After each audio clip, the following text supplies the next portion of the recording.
Very good morning to all of you. Auto sales master diamond master Ritesh Angare this side.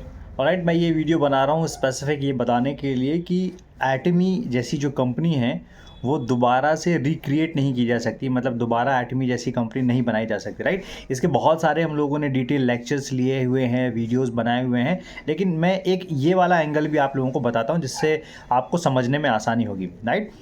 एटमी world की इकलौती ऐसी organisation है जिसने world में फास्टेस्ट ग्रोथ ली है according to DSN, direct selling news के अकॉर्डिंग, राइट।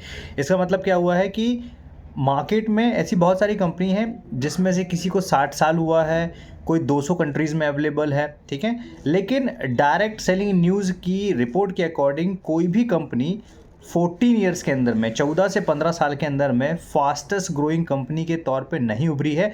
और ये डेटा हमारा नहीं है, ये डेटा मतलब से ऐसा नहीं है कि एटमी इस बात को बोल रहा है।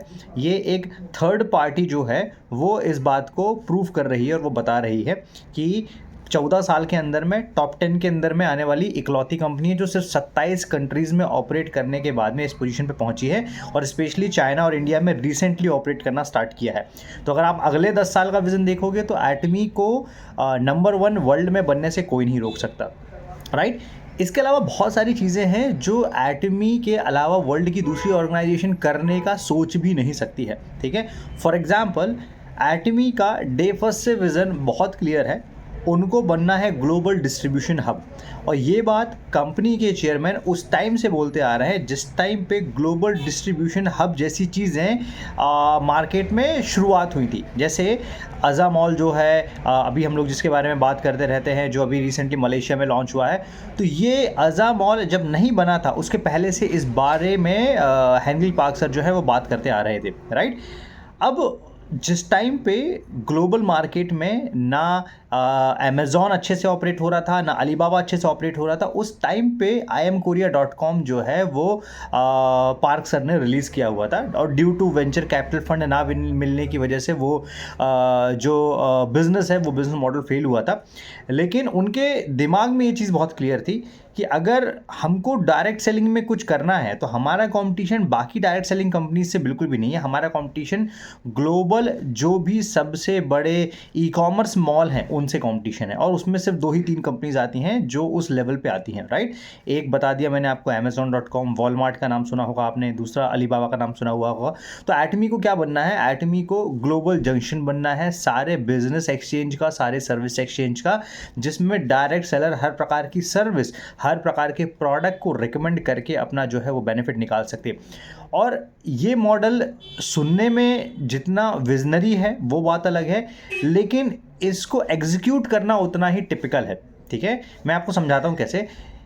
पूरे ग्लोबल मार्केट में आप सिंगल सॉफ्टवेयर ऐसा नहीं बना सकते हो जो USA में और इंडिया में, मतलब USA से बिलिंग हो रही है और इंडिया में उसका जो है आपको इंसेंटिव मिल रहा है। ऐसा ग्लोबल कोई भी सॉफ्टवेयर अवेलेबल नहीं है, ठीक है।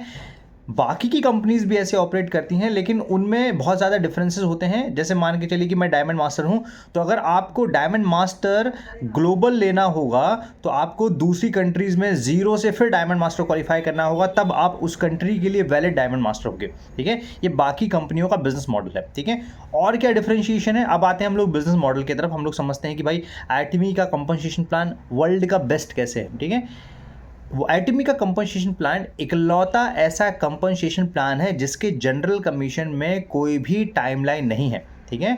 इसके अलावा जिसका जनरल कमीशन, ये भी एक रिपोर्ट है, फेयर ट्रेड कमीशन की रिपोर्ट है, जिसके अकॉर्डिंग वर्ल्ड का हाईएस्ट जनरल कमीशन रिसीव करने वाले जो डिस्ट्रीब्यूटर है वो एटमी में है, लगभग 88%, ठीक है। इसका मतलब क्या हुआ? जनरल कमीशन का मतलब ये होता है कि जनरल आदमी उस कमीशन को ले सके। तो आपने देखा होगा एटमी में बहुत सारे ऐसे डिस्ट्रीब्यूटर हैं जो बहुत अच्छे लीडर नहीं हैं, लेकिन उसके बावजूद भी उनको जनरल कमीशन मिलता है। अब वो बड़ा कमीशन ज़रूर नहीं उठा पाते हैं, लेकिन उनका छोटा कमीशन उठाने में उनको कोई भी तकलीफ नहीं होता है। तो ये बहुत ज़्यादा लीडर स्पेसिफिक जो है वो कंपनी नहीं है। यहाँ पे एक आम आदमी भी सक्सेसफुल हो सकता है, और आम आदमी भी बिना किसी टर्म्स एंड कंडीशन के जो है लगातार इनकम जनरेट कर सकता है, जो कि हमारे जनरल कमीशन में होता है। बाकी सभी कंपनियों में जनरल कमीशन की फिक्स गाइडलाइन होती है। जनरल कमीशन को ऐसे बता दिया जाता है कि अगर आपने जनरल कमीशन को इतने समय तक क्लोज नहीं किया तो वो आपका बिजनेस लैप्स हो जाएगा। 1 हफ्ते का गाइडलाइन होता है, 15 डेज़ का गाइडलाइन होता है, 1 महीने का गाइडलाइन होता है। इसके ऊपर कोई भी कंपनी में आपको उसके ऊपर की डेडलाइन नहीं मिलती है। तो जिस जनरल कमीशन में डेडलाइन इंक्लूड हो गई है वो जनरल कमीशन नहीं रहा, पहली बात, राइट?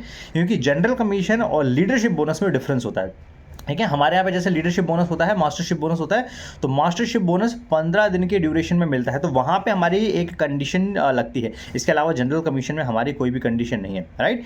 अब ये है एटमी के बहुत ज़्यादा ऐसे की पॉइंट्स हैं जो एटमी को वर्ल्ड की सारी कंपनी से एकदम जो है वो अलग करके रख देती है।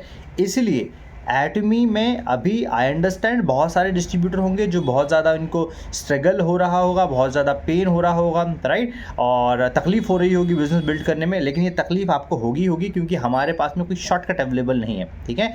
बाकी सारी कंपनीज़ में आप जाओगे वहाँ पे तोड़-फोड़ होगा, ठीक है? खींचातानी होगी। एटमी में आपको ये सारी चीज़ें जो है प्रोवाइड नहीं की जा सकती और ना इसको करने के लिए जो है किसी को परमिशन दी जाती है, ऑलराइट? सो इसके नुकसान क्या हो जाते हैं? इसके नुकसान ये हो जाते हैं कि आदमी को अपनी मेहनत बढ़ानी पड़ती है, उसके अलावा कोई आपके पास में दूसरा शॉर्टकट अवेलेबल नहीं होता है। तो जो कंपनियाँ आपको क्विक मनी मेकिंग प्रोवाइड करवाती हैं, ठीक है? मान के चलिए बहुत सारी ऐसी कंपनी है मार्केट में जो बोलती होंगी कि यार आपके बिज़नेस में इससे ज़्यादा कमीशन हमारे पर्टिकुलर इतने में कैलकुलेशन में यहाँ पे मिल जाता है, ठीक है? वो कंपनियाँ उतनी ही तेज़ी से अपने बिज़नेस मॉडल को चेंज भी कर देती हैं, ठीक है? वो तुरंत जो है आपने देखा होगा कि क्या बोलते हैं, कंपनसेशन प्लान चेंज हो गया, ठीक है? या कंपनी ही कोलैप्स कर जाती है 3 से 5 साल के अंदर में, इससे ज़्यादा कंपनी जो है वो सर्वाइव नहीं करती। तो बहुत सारी ऐसी चीज़ें होती हैं जो उसका स्ट्रक्चर जो है वो बदल जाता है कंपनीज़ का, लेकिन एटमी का ऐसा नहीं है। 14 साल से जो कंपनसेशन प्लान चलते आ रहा है उसी से हमारे इंपीरियल मास्टर 5 करोड़ रुपए साल का बना रहे हैं, उसी से हमारे इंपीरियल मास्टर 6 करोड़ से 11 करोड़ रुपए साल का बना रहे हैं, ठीक है? उसी से हमारे क्राउन मास्टर 40 लाख रुपए महीने का बना रहा है और उसी से हमारा एक डिस्ट्रीब्यूटर जो है वो कुछ हज़ार से कुछ लाखों रुपए महीना जो है वो इंडिया में भी जनरेट कर रहा है, राइट? अब इंडिया का मार्केट जो है वो बड़ा ज़्यादा जुगाड़ वाला मार्केट है, बहुत ज़्यादा सेटिंग वाला मार्केट है, ये हर किसी को बात पता है, राइट? तो इसलिए एटमी में काम करने में आपको चैलेंजेस फेस करने पड़ सकते हैं क्योंकि एटमी में बड़ा लॉयल्टी के साथ में, बड़ी ईमानदारी के साथ में काम करना पड़ेगा। यहाँ पे कोई भी सेटिंग जो है वो काम नहीं आएगी आपकी, लेकिन यही चीज़ आपको 100 ईयर्स तक लेके जाएगी। जैसे हम लोगों ने रिसेंटली अभी एक स्टार मास्टर का सेशन अटेंड किया था, उन्होंने एक बड़ी इंटरेस्टिंग बात जो है हमें बताई। उन्होंने बताया कि कोरिया में 2 प्रकार की लीडरशिप काम करती है। एक लीडरशिप काम करती है जो रिटेल पे बिजनेस करती है, प्रोडक्ट्स को रिटेल करती है और उसका मार्जिन इकट्ठा करती है। दूसरी जो लीडरशिप है वो काम करती है नेटवर्क खड़ा करके जो सिस्टम का इनकम आता है, कमीशन आता है, उससे काम करती है, राइट? तो स्टार्टिंग में जो व्यक्ति पैसा जनरेट करता है वो रिटेल वाला रहता है, वो नेटवर्क वाला पैसा नहीं रहता है, ठीक है? लेकिन जो लॉन्ग टर्म के हिसाब से 3 साल के बाद में जब मिलता है पैसा तो वो किसको मिलना स्टार्ट होता है? नेटवर्क वाले का पैसा ऑटोमेटिकली बड़ा होना स्टार्ट हो जाता है, सिस्टम का पैसा बड़ा होना स्टार्ट हो जाता है। और जो रिटेल वाला पैसा बना रहा था या तो वो उतना ही बनाता है या उसका जो पैसा है वो कम होना स्टार्ट हो जाता है, राइट? सो एटमी में आपको समझना पड़ेगा, जितना जल्द हो सके एक स्ट्रॉन्ग कंज्यूमर बेस आप बनाना क्रिएट कर लीजिए, सारी चीज़ें आपके फेवर में जाएंगी और पूरा का पूरा मार्केट जो है अभी भी प्री लॉन्च स्टेज में मार्केट है, ठीक है? तो एटमी के बारे में मार्केट में ज़्यादा अवेयरनेस नहीं है, पूरा मार्केट ब्लैंक पड़ा हुआ है। चाहे दिल्ली से लेके कन्याकुमारी तक की हम लोग बात करें, यही अपॉर्चुनिटी है कैप्चर करने की मार्केट को। घर पे बैठे रहने से काम नहीं होगा, बिना एक्टिविटी से करने से काम नहीं होगा, एक दूसरे को ब्लेम करने से काम नहीं होगा। इट्स योर बिजनेस, आपका बिजनेस है, आपकी अकाउंटेबिलिटी है, आपको ओनरशिप लेनी पड़ेगी और आपको अपना साम्राज्य खड़ा करना होगा। क्योंकि जो कमीशन आता है ना वो आपके अकाउंट में आता है, वो टीम के अकाउंट में नहीं जाता है आपकी मेहनत का पैसा, राइट? सो मेक श्योर कि आप अपनी मेहनत को जस्टिफाई करें, 2025 को बढ़िया तरीके से एंजॉय करें, क्योंकि 2025 जैसा साल डायरेक्ट सेलिंग के इतिहास में कभी दोबारा पलट के नहीं आने वाला है, 2025 और 26 में जो होने वाला है, राइट? सो इसका बेनिफिट लें और आई होप ये साल आपको बहुत ज़्यादा प्रॉस्पेरिटी दे और मेरी बेस्ट विशेज़ आप सभी लोगों के साथ में। So thank you so much. इस वीडियो से शायद आपको काफ़ी ज़्यादा वैल्यू मिली होगी, ज़्यादा से ज़्यादा टीम के साथ में इस वीडियो को ज़रूर शेयर करें। Thank you so much.